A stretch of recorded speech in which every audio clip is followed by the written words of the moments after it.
mothers ever tell you that you're born for greatness?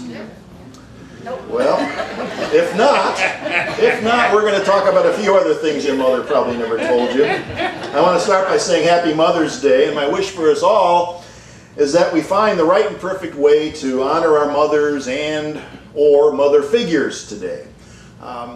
You're probably familiar with the story of how this day got started. This was the work of a very determined woman from West Virginia named Anna Jarvis, and there she is.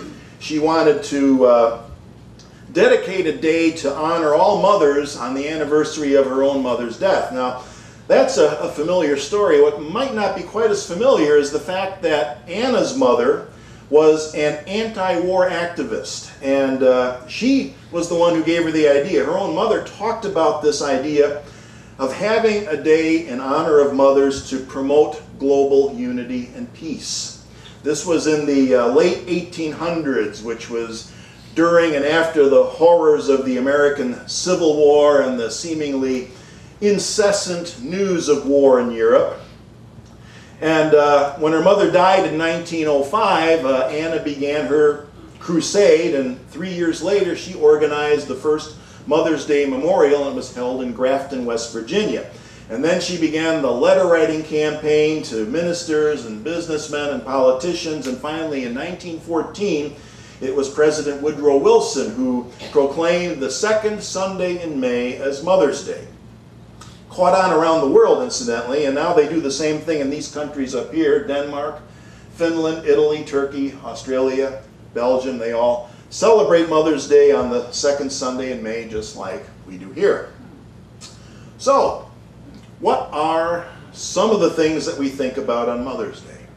Well, I'm thinking probably one of the first things, of course, is our relationship with our own mother, whether it's our biological mother, adoptive mother, or even a mother figure in our lives. And you know, moms are the source of so many wise and witty sayings. You know the stuff I mean. Everybody heard the admonition to clean your plate, right? Because there are starving children somewhere, depending on what era you grew up in. It was China or Biafra or probably today Sudan and things like that. That's a common one. But you know what? Instead of talking about those things, the kind of things that most of us have actually heard our mothers say, I thought we might today roll out a top 10 list, the top 10 things that you would never hear your mom say, but maybe you would have liked to have heard, okay? For example, number 10. Number 10. Here it comes. Don't bother wearing a jacket, it's bound to get above freezing sometime. Number 9. I don't have a tissue with me, just use your sleeve. Number 8. Here we go, number 8. The curfew is just a general time to shoot for. It's not like I'm running a prison around here. Number 7, already up there. Well, if all the other kids want to jump off the roof, that's good enough for me. Go ahead. All right, here's the next one. Here we go. This is the proverbial dog story. Go ahead and keep that stray dog, honey. I'll be glad to feed and walk him every day. Number 5. Number 5, let me smell that shirt. Yeah, it's good for another week. How about number 4? Here we go.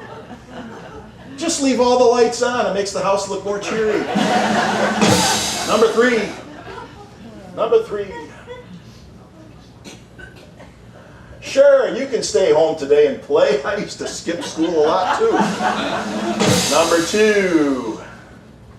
How on earth can you see the TV sitting so far back? Get your nose right up to the screen. For crying out. And now, number 1, the number 1 thing that your mother would never say. Don't worry about those holes in your underwear. After all, what are the odds that you might get into an accident today? And there you have it.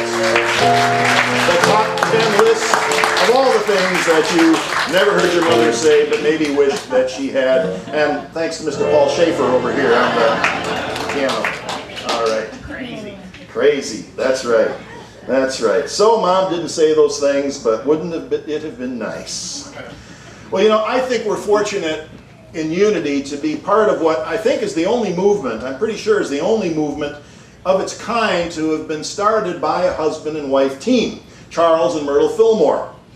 I sometimes like to call them the yin and the yang of Unity, this dynamic interplay of masculine and feminine. Each of them brought something to the table that was essential and unique. Myrtle was responsible for Unity's teachings on healing and wholeness. She was the driving force behind what we now know as Silent Unity, which is our 24/7, the oldest continuously operating prayer ministry in the world. Charles, he developed our philosophy, he developed our Bible interpretation, he was responsible for publishing and building, and they were a powerful team, which is probably the reason why, especially in Unity, you see so many husband and wife ministry teams that follow their example, like we do here with Karen and I. The masculine and the feminine qualities working together are powerful. Leave one out and you're operating at 50%. And that's something that the world just started figuring out not all that long ago. As recently as my own childhood, here were some of the conditions that American women had to deal with. Women in most states, they could not take out a loan on credit. They could not get a credit card in their own names. They had to look for jobs in the help wanted female section of the classified ads. They couldn't press charges of rape against their husbands. And we used to think, or we sometimes think about, the good old days. Well, all of this comes from a book called The Not So Good Old Days. How it used to be, the not so good old days. We have this convenient amnesia where we forget about the kind of things that went around in the old days, and it's not something that we want to go back to. All of that has changed now. All of that is gone, and there's still more good news. Here's a graph. This shows the trend in rape and domestic violence in the United States between the years 1993 and 2014. All right, a steady downward trend in both of those things. From 1994, they peaked in 1994, and they've been going down since then, steadily downward. Now, those numbers are still too high, where they are at today, still too high, but look what awareness and attention and intention can do. Look what can happen when we start demanding that a particular problem be recognized and dealt with. We can make measurable progress that way. And here I go sounding like a broken record again, saying the same thing endlessly over and over, but all of this has to happen first at the level of consciousness. Yes, consciousness, right? It has to start at the level of thought. Issues and problems have to be brought into awareness, and then attitudes and ideas need to be adjusted and updated. Then we make measurable progress. Attitude adjustment. Sounds like another one of those things moms used to say, right? You need an attitude adjustment, mister. Or sometimes the middle name would come out. You know what I'm talking about? Oh yeah, you always knew it was serious when your middle name came out. Well, when I first started talking today, I mentioned the idea of finding ways to honor our mothers and mother figures. And when I said mother figures, I wasn't trying to be politically correct or anything like that. It was just an acknowledgement of the fact that there are many people who perhaps never knew their biological mother, or had no meaningful relationship with their biological mother, or no meaningful relationship with even a nurturing mother figure, or perhaps had a difficult or dysfunctional relationship with their mother. So for that reason, I want to add another possibility this Mother's Day. Let's include women role models who inspire us.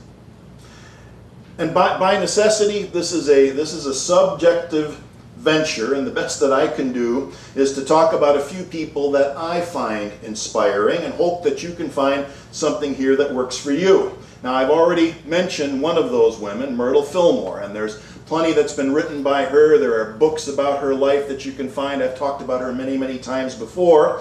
So here are three more names that we might want to look at, starting with this one. This is Hypatia, who is often known as Hypatia of Alexandria. And she lived from 370 to 415 CE, and she lived in Alexandria, Egypt. That was part of the Eastern Roman Empire at the time. She was a highly respected philosopher, an astronomer, and a mathematician, and she was the head of what was called the Neoplatonic school at Alexandria, where she was a renowned teacher. Neoplatonic simply means that she had gone through a process of trying to update the works and writings of Plato, the Greek philosopher. She updated them for her time. And at a time when Christianity was becoming very popular in the Roman Empire, she remained a non-Christian. She was what they called a pagan back then, but despite that, she got along well with the Bishop of Alexandria, and she was actually a counselor and a teacher for prominent government leaders and members of the church back then.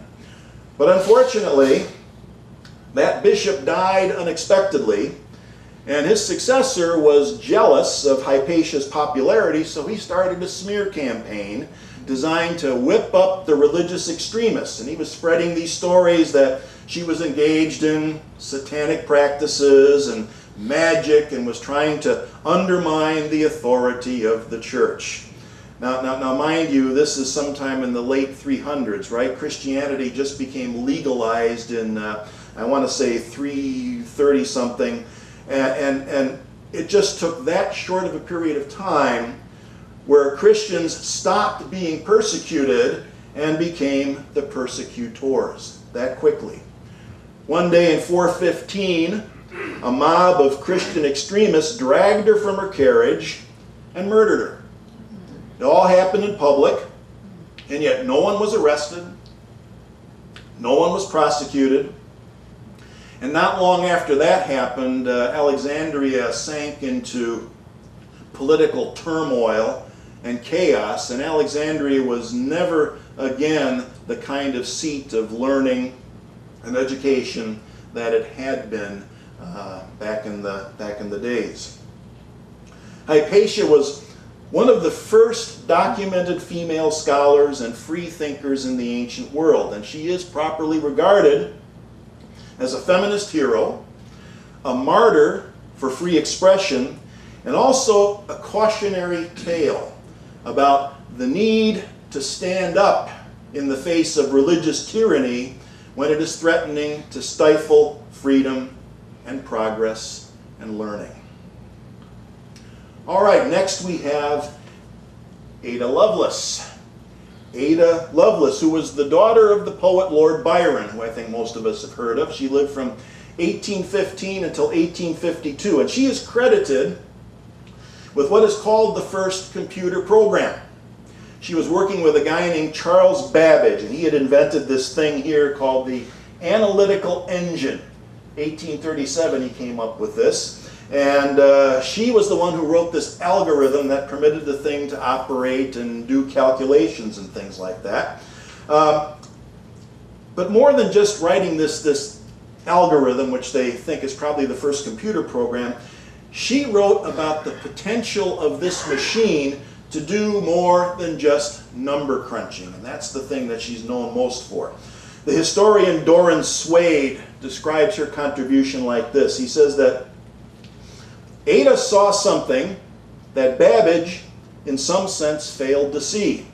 That numbers could represent entities other than quantity. So, once you had a machine for manipulating numbers, if those numbers represented other things, letters, musical notes, and so on, then the machine could manipulate symbols according to rules. That is the fundamental transition from calculation to computation, to general purpose computation. And looking back from the present high ground of modern computing, if we are looking and sifting history for that transition, then that transition was made explicitly by Ada in an 1843 paper.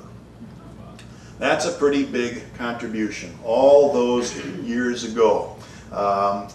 She brought us from the idea of a computer just being a calculator to actually being a computer.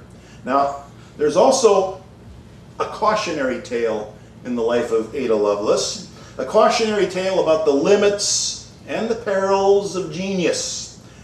She thought she could make a fortune by using mathematics in gambling, specifically betting systems for horse racing. And you can probably guess what happened. For those of us who have ever known someone who claimed to have a betting system for horses, right? We know what some of the other things they also would say, which would be something like, would you like fries with that? You know, I mean, that's usually the way it goes with these betting systems. She lost everything. She lost everything, which just goes to show that even feminine genius isn't immune to the foibles of the human condition. Finally, we have Grace Hopper, another mathematical genius who fortunately did not become a gambling addict. When Grace Hopper was a child, she liked to dismantle alarm clocks to see how they worked. And her parents were wondering, well, why does little Ada need so many alarm clocks? She'd been through like 7 of them before they finally figured out what she was doing and put a stop to it. And when she grew up, when she became an adult, she earned a PhD in mathematics from Yale and then taught mathematics at Vassar. World War II comes around and she wants to enlist. But she was 34 years old. They said she was too old to enlist at that time. So she joined the Navy Reserve and she went to work on computers for the military. She invented a computer language called Flowmatic, which they call a compiler. Flowmatic was used as the basis for the COBOL computer language, which is still in use today. So, 1966, she tried to retire, but just like the mafia, they kept pulling her back in, and each time they pulled her back in, they promoted her. And eventually she attained the rank of Rear Admiral. And when she actually did retire, she was indeed the oldest commissioned officer in the Navy at that time.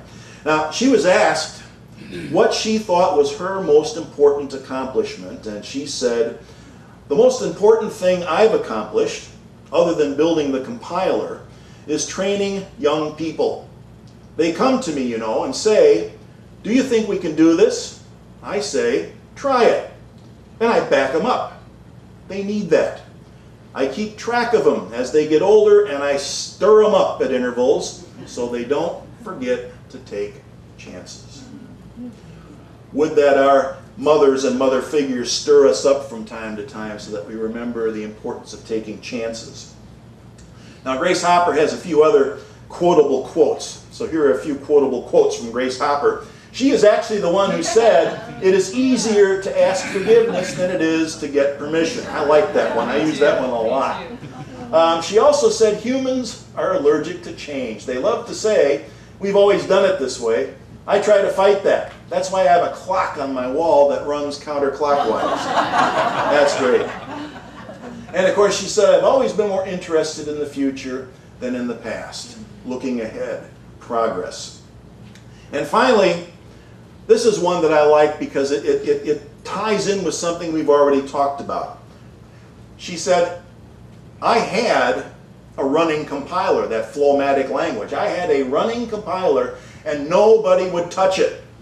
They carefully told me computers could only do arithmetic. They could not do programs. Well, Ada Lovelace had already figured out over 100 years earlier that computers could do more than arithmetic, and it took another woman to finally prove it. And as a result, today I dare say most of us in this room have a computer that we carry around in our pocket that can do amazing, amazing things. So, if your mother never told you about Hypatia, or Ada Lovelace, or Grace Hopper, now you know, and maybe you can teach your children and grandchildren in honor of mothers and women everywhere. See you next week.